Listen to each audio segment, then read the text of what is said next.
Bonjour à tous. Ouvrir un café ou ouvrir un restaurant, ça fait rêver. Mais la réalité administrative est souvent bien plus complexe qu'on ne l'imagine. Je m'appelle Hugues Leuyc-Facel, je suis conseiller chez Hub Brussels depuis maintenant 9 ans. Ce qui me motive dans mon travail, c'est de permettre aux entrepreneurs d'avancer d'un grand pas dans leur projet en un coup de téléphone ou une rencontre à notre guichet physique. Quelles sont les autorisations indispensables pour ouvrir un établissement Horeca? Alors il y a beaucoup d'autorisations à demander, mais je dirais qu'il y en a 3 qui sont vraiment essentielles. La première, c'est le permis d'urbanisme qui est à demander à la commune dans le cas de gros travaux ou d'un changement d'affectation. Deuxièmement, il y a l'autorisation Horeca qui est également à demander à la commune et qui va différer d'une commune à l'autre, mais qui va comprendre généralement le rapport des pompiers. Et troisièmement, il y a l'enregistrement à faire au niveau de l'AFSCA pour tout ce qui est sécurité et hygiène alimentaire.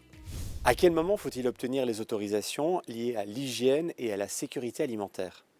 Alors c'était une demande à faire avant l'ouverture, via un formulaire qui est disponible sur le site de l'AFSCA. Il n'y aura pas un contrôle systématique à l'ouverture, mais par contre, dans les 2 ans qui suivent le démarrage de l'activité, là, il y aura un contrôle qui sera effectué par l'AFSCA. Par contre, s'il y a une plainte d'un consommateur, là, il y aura d'office un contrôle qui sera effectué par l'AFSCA.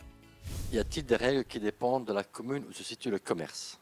Oui, il y a beaucoup d'autorisations à demander à la commune, mais les 2 principales sont d'une part le permis d'urbanisme et d'autre part l'autorisation Horeca. C'est important de s'y prendre vraiment à l'avance pour le permis d'urbanisme, puisque ça peut prendre parfois plusieurs mois pour obtenir la validation de la commune. Et pour l'autorisation Horeca, ça va être la même chose, il faut s'y prendre vraiment bien à l'avance, puisque dans certaines communes, il y a beaucoup de documents qui sont demandés, donc c'est important de s'y préparer suffisamment à l'avance. Et alors on aura toute une série d'autres autorisations à demander, comme par exemple l'installation d'une terrasse sur la voie publique, la mise en place d'un débit de boisson ou la mise à disposition de jeux de hasard.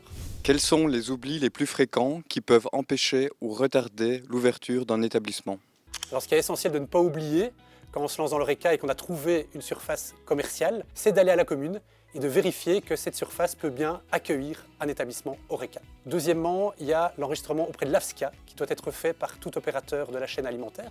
Et donc en tant qu'établissement Horeca, vous devrez vous enregistrer à l'AFSCA. Et c'est important également d'être formé au niveau de la sécurité et l'hygiène alimentaire. Et d'ailleurs, l'AFSCA organise des formations. Et en parlant de formation, il y a toute une série de thématiques sur lesquelles vous pouvez être formé, puisque l'Horeca est un métier à part entière, donc c'est vraiment très important d'être formé sur les différents sujets liés à l'Horeca.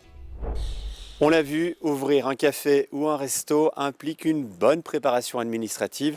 C'est d'ailleurs aussi important que le concept en lui-même. Retrouvez tous nos conseils sur notre site internet. À bientôt et n'oubliez pas qu'entreprendre, c'est plus facile quand on est bien guidé.